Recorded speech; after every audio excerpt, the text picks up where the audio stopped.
Olá, você que acompanha o site Notícias Agrícolas, continuamos aqui com a nossa programação especial ao longo do dia e já fica aquela lembrança de sempre, se inscreva no canal, ativa o sininho, deixa seu like, assim você não perde nenhuma das discussões, sobre agronegócio e sobre as commodities que a gente traz aqui, tanto no nosso canal oficial das Notícias Agrícolas, quanto no nosso site, que é o noticiasagricolas.com.br.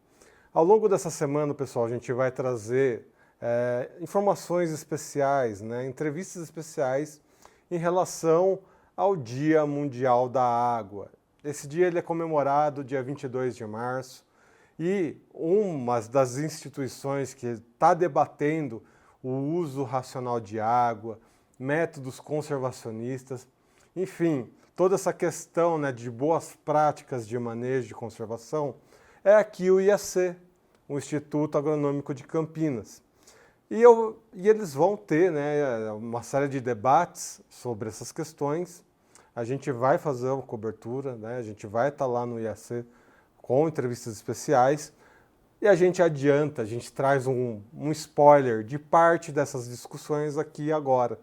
Eu estou aqui com o Roberto Botelho Ferraz Branco, pesquisador lá do IAC. Roberto, seja bem-vindo ao Notícias Agrícolas. Maravilha, Erickson. É um grande prazer aí poder participar e trocar essa ideia com vocês aí e com todo o público aí, né?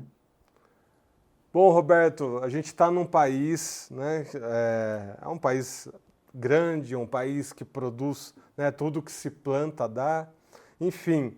Só que é um país em que tudo que se planta dá, mas sabendo que precisamos conservar, precisamos ter noção dos métodos conservacionistas, ter noção de que o uso da água ele é mais racional do que sempre. A gente, principalmente depois de 2024, essa é uma discussão que não tem mais espaço para dúvidas. 2024, para quem se relembra bem, tivemos uma estiagem longuíssima,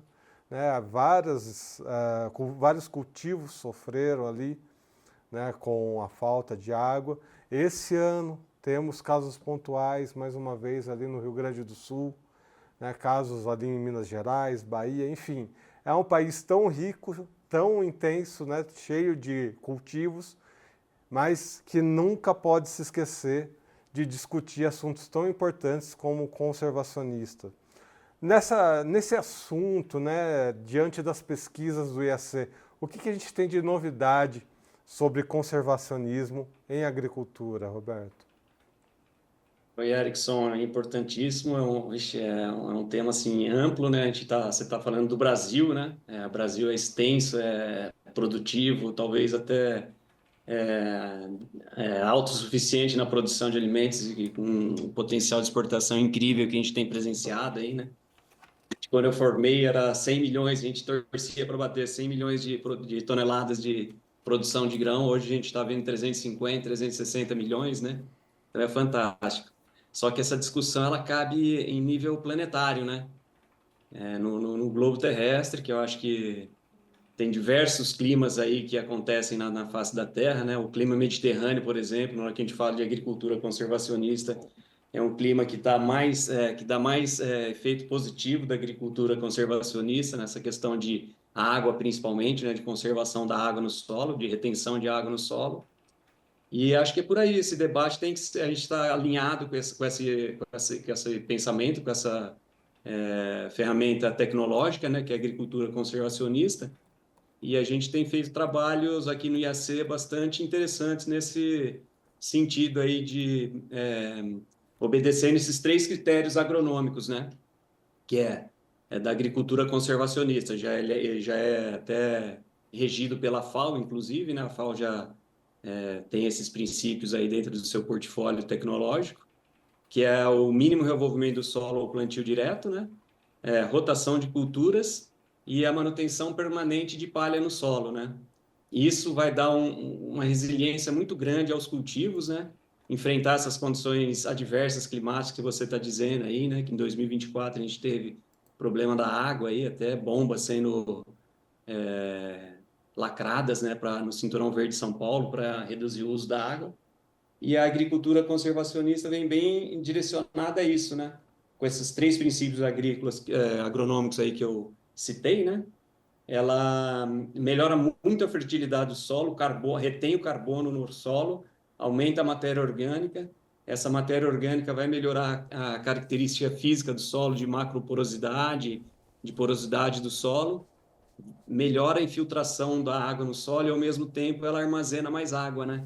Então, é bastante interessante, a gente está com resultados aí bem alinhados aí para já adoção tecnológica por parte do sistema produtivo, né? E, Roberto, acho que é interessante a gente ter esse debate, que nem você disse, né? Um debate global.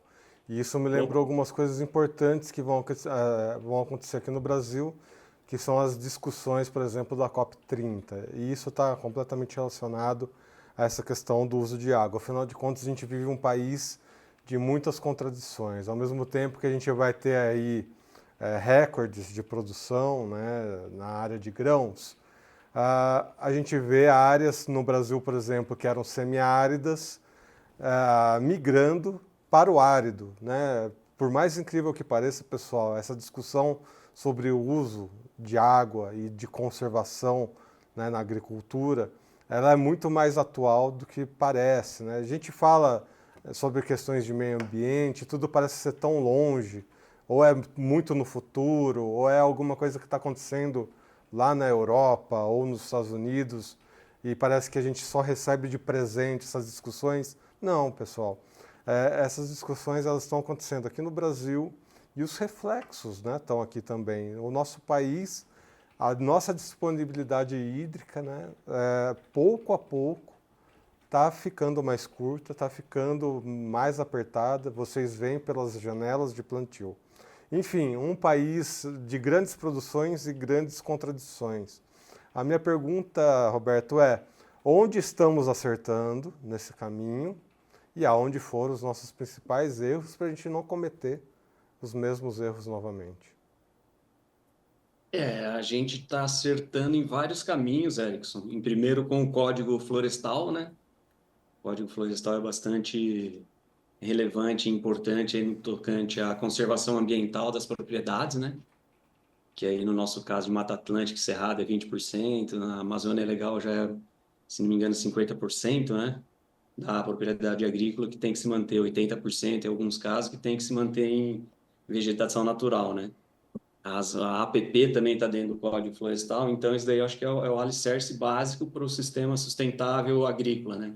Então, desde que o produtor respeite o Código Florestal, realize seu CAR, já insira sua propriedade aí no no CAR, né? Cadastro Ambiental Rural, e obedeça essas leis que tem no Brasil. O Brasil já é formidável é muitos poucos países no mundo que tem esse código, né? De ambiental que é regido dentro das propriedades agrícolas, né? Então, isso daí é um caminho muito importante. Segundo ponto, o Centro-Oeste, por exemplo, que é a expansão do celeiro aí de cereais. A adoção do plantio direto aí também é outra questão muito importante aí nesse quesito de sustentabilidade, né? De conservar o solo e também, como eu disse ali, já indiretamente você consegue melhorar a eficiência do uso da água, né? Devido à maior retenção de carbono do solo e, consequentemente, tendo maior reserva hídrica no solo e melhor infiltração também da chuva no perfil do solo, e o que vai encher, né, vamos dizer assim, encher os lençóis freáticos. Então, esses pontos todos da agricultura brasileira convergem tudo para uma agricultura sustentável com relação à conservação do solo e da água, né? Temos também outro exemplo bastante interessante que eu acho de ser ilustrado aí, é a questão da colheita mecanizada da cana-de-açúcar, né?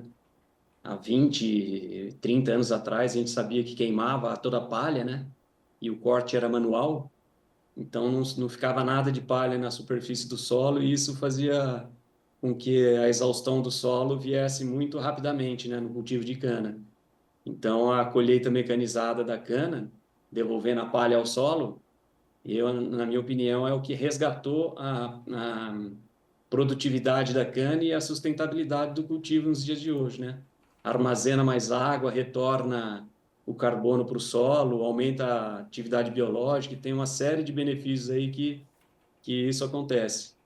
E outro ponto bastante assim que a agricultura está avançando muito é a questão na utilização das plantas de cobertura em rotação de cultura. Isso é uma coisa fantástica. A pesquisa no mundo inteiro já sinaliza para os benefícios das plantas de cobertura em momentos de pousio, né? De entre-safra. Ela tem diversos benefícios, entre elas a questão de armazenamento de água no solo, né? Justamente, novamente, devido à retenção de carbono, né? Que a planta faz a fotossíntese e devolve o carbono aí atmosférico em carbono orgânico. E isso, assim, melhora muito a fertilidade em vários níveis, né? Físico, químico e biológico do solo. Então, acho que o Brasil tem muita coisa, assim, interessante para melhorar a sustentabilidade do sistema produtivo com essas técnicas agronômicas. Mas ainda há muita coisa a percorrer, muito caminho a percorrer, né? Porque o produtor ainda ele não, talvez carece dessa informação, ele tem uma cultural, né? Talvez muitos são familiares aí, venha e tenha traz toda essa bagagem de tecnologia de preparo convencional do solo, de arada e grade, e geralmente fazem isso no início do período chuvoso, e deixa o solo exposto ao processo erosivo. Então isso acaba muito com a fertilidade do solo, assoria os lençóis freáticos, os recursos hídricos, né? Acaba aqui causando também a eutrofização dos recursos hídricos, né? Que é o aumento de nutrientes na água, aumento de alga, então tem todo um impacto ambiental integrado nesse sistema da agricultura convencional, né? Mas eu acho que o Brasil tem grandes ferramentas, tanto é que hoje em dia cerca de 30 milhões de hectares são cultivados em plantio direto no Brasil inteiro, né? Mas a gente tem que ainda acertar essas ferramentas, não só o plantio direto, somente o plantio direto vai trazer esses benefícios da agricultura conservacionista e tem que estar alinhado com a rotação de culturas e a manutenção permanente da palha no solo, né? Produção de palha. E raiz no solo também, sempre deixar o solo com raiz, que isso é um ponto fundamental aí para o sucesso aí da melhoria dos aspectos, dos atributos do solo, né? Físico, químico e biológico. Muito bem, acho que para acrescentar, né, nessa discussão, o que eu imagino é o seguinte: no Brasil a gente tem sistemas tão consolidados nessa questão de boas práticas de manejo, o plantio direto é uma delas, a gente vê o ILP, o LPF também cada vez mais, né, ganhando horizontes, e só o nosso país, aliás, né, só um país tropical como o nosso, tem essa capacidade. Esse é um detalhe adicional que a gente sempre lembra quando a gente fala nessa questão conservacionista, o quanto o nosso país é abençoado pelo nosso clima e por estar, né, nessa parte do mundo, nessa parte tropical. Isso possibilita tanto ter essas produções, né, cada vez mais intensas. Um dos caminhos é presença constante de matéria orgânica no solo, né, que nem você comentou. E isso abre inúmeras possibilidades. Também abre possibilidades para doenças diferentes, enfim, tem toda uma questão de inteligência de manejo quando você tem uma agricultura tão intensa como a nossa. E ter essa compreensão maior, né, de que cada cultura vai ter ali o seu tempo, se você vai implementar um gado, árvores, né, no sistema. Isso abre um leque, né, de opções, mas também um leque de conhecimentos cada vez mais apurado. Então a gente tem essa grande vantagem na nossa mão. A questão é que às vezes o que a gente pensa também, né, e dá para perceber um pouquinho, é um desafio maior, né, Roberto? Principalmente em questão de outras culturas tão tradicionais como hortaliças, verduras, legumes, enfim, que são alimentos mais perecíveis comparados a um grão, a uma cana, né, ou culturas perenes, semiperenes, enfim. E são alimentos que precisam ter muita agilidade ali. Eu estou me recordando disso, é um dos temas de publicação, né, do IAC, por exemplo. E também em discussões vendo, né, durante a época do coronavírus, que estava tudo fechado, o quanto sofreu, né, essa parte da agricultura menor, né, muito familiar, esse tipo de produção, e o quanto, por esses produtos serem perecíveis, às vezes essa discussão, né, de sustentabilidade, de uso racional de insumos, enfim, ele tem que ser um tratamento além. Quando a gente fala desses produtos mais perecíveis da agricultura, o que a gente pode acrescentar nessa discussão, né, de uso racional de insumos, de conservacionismo e também de saber, né, que esses produtos eles têm que estar na mesa, né, dos consumidores da melhor forma possível, com os melhores manejos possíveis. Perfeitamente, Erickson. Tudo que você disse aí, né, da integração lavoura-pecuária, integração lavoura-pecuária-floresta, todo esse potencial que a gente tem genético bovino, de capineiras, né, de gramas aí para o pastagem, cereais, toda essa tecnologia aí é fantástica. E o que que a gente faz, o que que a gente tem feito na hortifruti, né, no hortifruti? Eu acho que é um desafio grande de produzir, né? Esses dias eu estava até no supermercado e estava refletindo ali, né? Nossa, que potencial que tem o Brasil, que habilidade que nós temos, né? De ofertar diariamente toda essa gama, né? Toda essa diversidade de vegetais aí para consumo in natura, né? Cadeia extremamente organizada, tem os Ceasas, né? Que tem uma habilidade muito grande em receber e distribuir a mercadoria.